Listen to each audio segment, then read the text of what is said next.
Vamos falar sobre política, então, e trazer para você aqui uma pesquisa que acabou de sair do forno, exclusiva aqui para o Grupo Bandeirantes de Comunicação, sendo divulgada no jornal Gente, para destrinchar um pouco mais esses números, explicar como foi a coleta de cada um desses dados. Está conosco aqui o Murilo Hidalgo, que é o presidente do Instituto Paraná Pesquisas, né? Já vou saudar o Murilo, mas antes de saudá-lo, né, vou trazer para o nosso ouvinte aqui o cenário 1, e a Thaís vai me ajudar com o cenário 2 aí pra gente explicar direitinho para os nossos ouvintes. Foram 2 simulações, então. A pesquisa foi realizada no estado de São Paulo, mas é uma pesquisa da situação eleitoral para o cargo de presidente da República, né? No ano que vem, em outubro, nós teremos eleição nacional. São dados, então, do estado de São Paulo. Vamos a eles aqui. O presidente Jair Bolsonaro tem 32% dos votos dos entrevistados nesse levantamento no cenário 1. Ele é seguido pelo ex-presidente Luiz Inácio Lula da Silva, que teve autorização agora da Justiça, né, com a anulação de condenações para participar do processo eleitoral, e aparece na segunda colocação com 23% das intenções de voto, então, perante os entrevistados. Na terceira colocação aparece o ex-juiz e ex-ministro Sérgio Moro, com 6%, o mesmo percentual de João Dória, governador do estado de São Paulo, e Ciro Gomes, presidenciável pelo PDT. Luciano Huck vem na sequência, com 5% das intenções de voto. João Amoedo, do Partido Novo, tem 4%.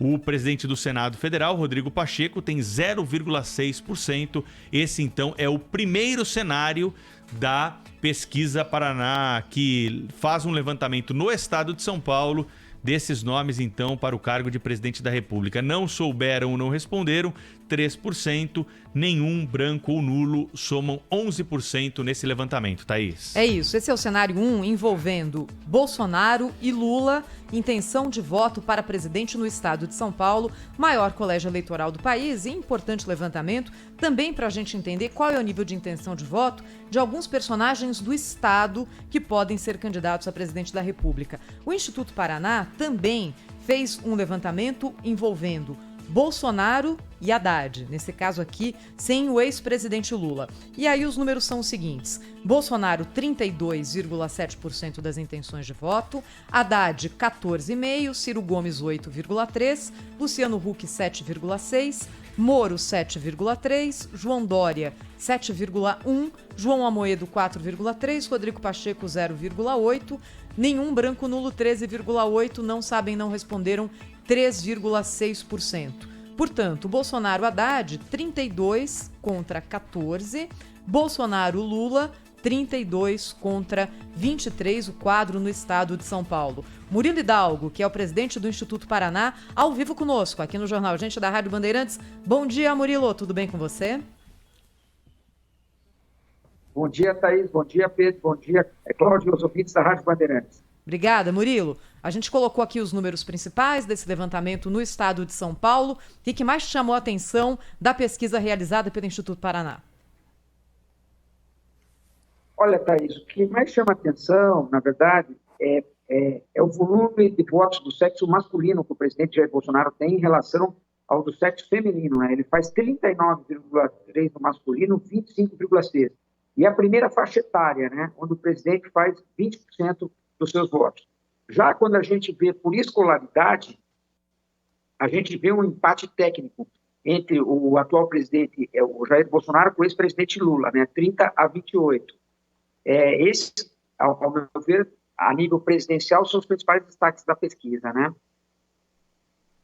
Agora, Murilo, muito bom dia, bem-vindo ao nosso programa. Para mim, o principal destaque de uma pesquisa de intenção de votos para a presidência da República no estado de São Paulo é o papel absolutamente secundário do governador do estado de São Paulo, que desde o primeiro dia do seu governo, aliás, antes mesmo de começar o seu governo, já iniciava a sua campanha para a presidência da República.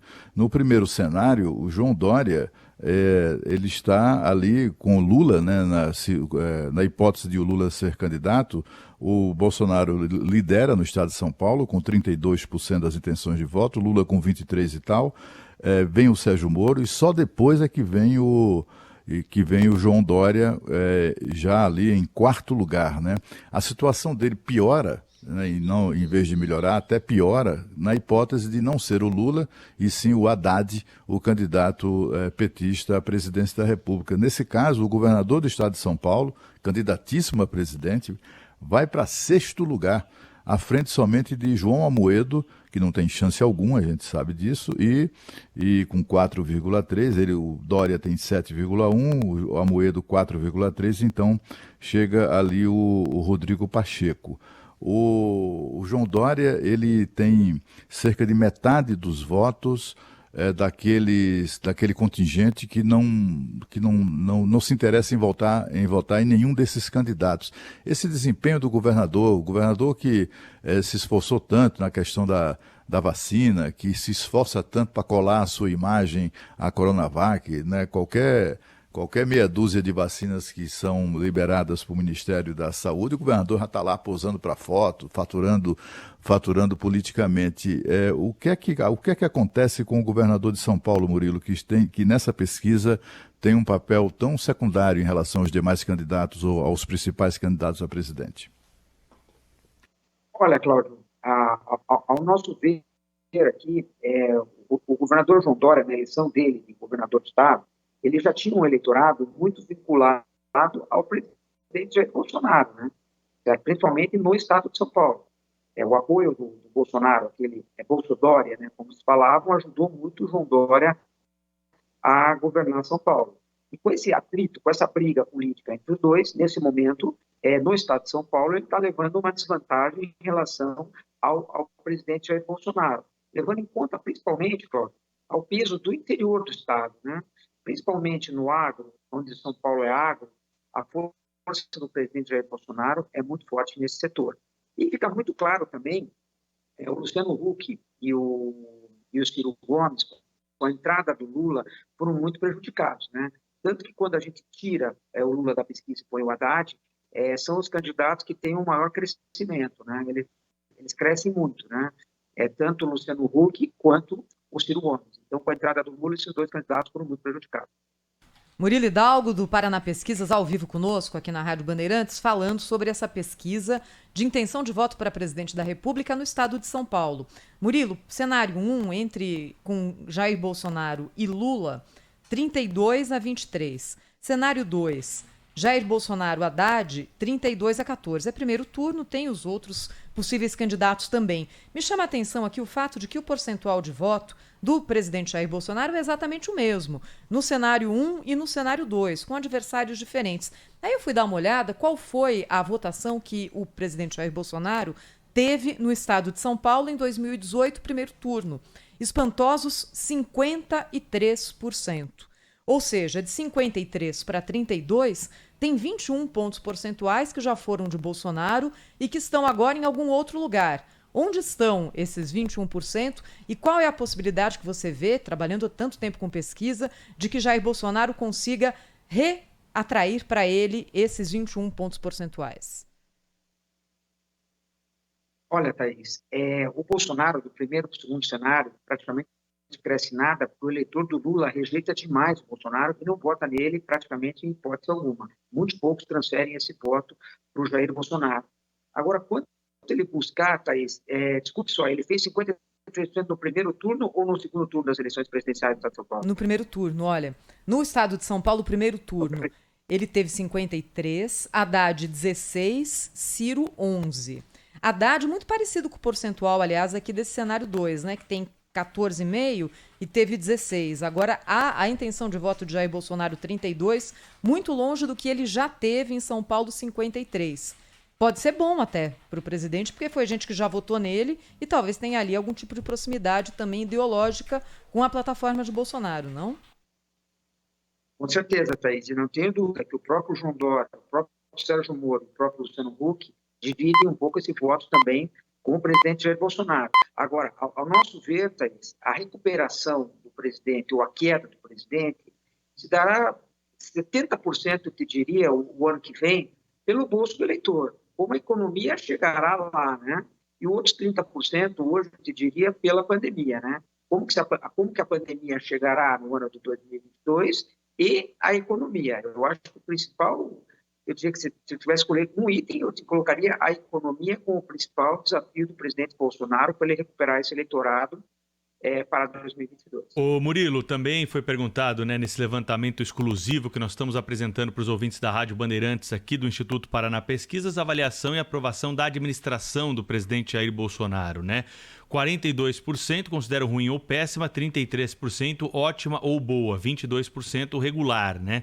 E aí nós temos no seu levantamento aqui 49% de desaprovação, 45% de aprovação, quase 5% não sabe ou não opinou a respeito dessa pergunta, né?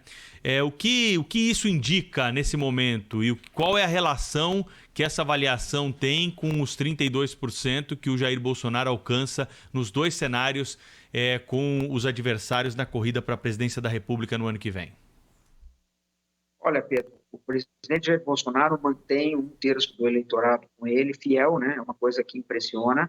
Se a gente levar em conta que a gente está vivendo uma crise pandêmica muito forte e uma crise econômica também, eu te diria que essa aprovação, devido ao momento que a gente vive, ela pode ser considerada boa ou muito boa para o presidente Jair Bolsonaro. E com toda a crise que o país está vivendo, ele ainda tem 1/3 fixo com ele e que não está caindo. Vem pesquisas, e ele mantém esse 1/3 do eleitorado fiel com ele. Agora, Murilo, a pesquisa mostra, né, a pesquisa de intenção de votos para presidente, que o Bolsonaro, com 32% das intenções de voto, seja qual for o cenário, né, vai disputar uma eleição novamente polarizada, né, com o ex-presidente Lula, se for ele o candidato, ou seja, quem for o candidato que representará o PT, as esquerdas nessa disputa.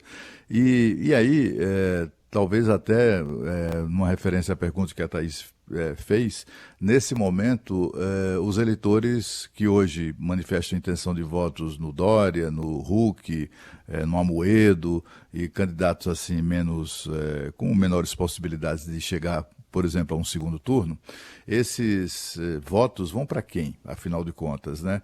Depois desses anos Bolsonaro, será que ele está definitivamente queimado para o eleitorado, por exemplo, que hoje manifesta intenção de votos no Huck ou mesmo no Amoedo, que apoiou o Bolsonaro na última eleição? Como é que você vê isso? Essa transferência de votos ou a tendência de votos daqueles que, num primeiro momento, ao menos no primeiro turno, pretendem votar em outros candidatos, mas não votarão também no candidato do PT. Qual é a tendência dessa gente, desse eleitor, né? Hoje a gente vê cenários de segundo turno. Se eu tivesse que falar para vocês aqui, eu te diria que o cenário de segundo turno é equilibrado, certo? Eu acho que vai depender muito de como o país vai chegar no final de 2022, né? Eu acho que isso vai depender muito. Mas se a gente vê pela popularidade do presidente Jair Bolsonaro, a gente vê o seguinte, que no ensino superior, 59% desaprovam a gestão dele. Quer dizer, é um voto mais elitizado. Seria um voto, principalmente, do Partido Novo. Já do Luciano Huck, não. O Luciano Huck tem um crescimento, Cláudio, maior quando a gente tira o Lula, certo? Eu vejo, assim, hoje, na situação de hoje, a gente teria um segundo turno muito equilibrado entre o Jair Bolsonaro e o Lula. Eu acho uma outra coisa importante, Cláudio, que fica muito claro hoje, para os dois, né? Para o Lula e para o Bolsonaro. Eles se querem, né? Na verdade, isso é uma coisa muito ruim para a terceira via também, que cada dia que passa, os dois vão se querer mais. A probabilidade do Bolsonaro ganhar do Lula e do Lula ganhar do Bolsonaro é maior do que ambos ganharem de uma terceira via, caso essa terceira via passasse ao segundo turno. E a questão da terceira via também é um nome, né, Murilo? Porque se fala tanto da terceira via, mas não há, pelo menos até agora, o fundamental, que é um nome competitivo que possa fazer frente aos dois polos. Aí também não adianta a gente querer tirar o coelho da cartola. Eu queria te perguntar o seguinte, Murilo. Quando você fala que é muito expressiva a diferença na intenção de voto do presidente Jair Bolsonaro entre homens e mulheres, entre homens 39, entre mulheres 25, isso é bom ou ruim para o presidente Jair Bolsonaro? É possível falar isso em termos de pesquisa? O voto masculino, o voto feminino, qual que consegue criar mais tendência de eleição? Olha, eu te diria que há uma década atrás, eu te diria que isso seria importante ter o presidente. Hoje eu acho que não. Eu acho que as pessoas estão bem mais independentes na hora dos seus votos. Tanto que a gente vê muitas discussões familiares, hoje até brigas familiares, em cima de eleição, né, Thaís? Agora, é uma coisa preocupante para o presidente Bolsonaro, que em algum momento ele vai ter que se comunicar melhor com o sexo feminino, né? Ele vai ter que ter uma proposta, alguma coisa para tirar essa rejeição, para ganhar esse voto, principalmente, ao meu ver, em cima de costumes e de algumas posturas, né? E é um eleitorado que representa um pouco mais da metade, né? Eu acho que vai a quase 51%, está por ali, né? Feminino é em torno de 53%. 53%. É maior que o eleitorado masculino. É uma coisa que o presidente tem que se preocupar e começar a se comunicar diferente com esse público, né, Cláudio? É um eleitorado importante, né, do ponto de vista do percentual e tal, e da influência também, né? Agora, você diria que a tendência porque tem assim, na eleição presidencial, eleição para governador ou para prefeito, né, quando há polarização, muitos candidatos votam um determinado nome porque ele representa a antítese do outro, né? Quer dizer, talvez assim, o Bolsonaro que foi beneficiado por isso, talvez, certamente, né, na eleição passada, você vê possibilidade dele voltar a se beneficiar disso, ou seja, as pessoas votarem nele porque é a maneira é a melhor maneira de derrotar representantes de um passado recente, marcado por muita corrupção, muita safadeza que foi o governo do PT, ele tem essa chance de novamente representar a antítese e por isso ser beneficiado com o voto?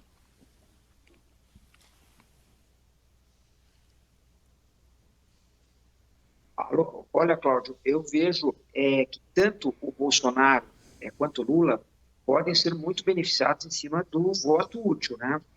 Ele pode ser muito beneficiado pelo voto útil. Isso vai depender de como a gente chegará em 2022. Eu acho que tudo isso que você falou é bem provável, como nessa eleição também o Bolsonaro criou muito mais rejeição do que ele tinha na eleição passada. Isso pode beneficiar ao candidato do PT ou ao Lula também, né? Eu acho que é uma mão dupla. Eu acho que isso a gente vai ter que ver mais para frente como que vai ficar a rejeição dos dois. Levando em consideração também, Cláudio, outro ponto importante, a rejeição hoje de todos os políticos no Brasil está muito alta. Isso prova um pouco do que você falou. No final, a pessoa também escolhe para o outro não ganhar, né? Infelizmente, ela não escolhe o melhor, ela escolhe para o outro não ganhar. Essa é uma realidade também. É isso aí. Murilo Hidalgo, presidente do Instituto Paraná, conosco ao vivo, divulgou hoje em primeira mão aqui na Rádio Bandeirantes esse levantamento de intenção de voto para a presidência da República no estado de São Paulo. Tem mais pesquisa chegando por aí, Murilo? Tem, Thaís. Amanhã, em primeira mão, com a Rádio Bandeirantes, novamente, a pesquisa de governador e senador do estado de São Paulo. Então tá amanhã, Murilo. Um beijo. Bom trabalho. Amanhã, Thaís. Um abraço para todos. Rede Bandeirantes de Rádio.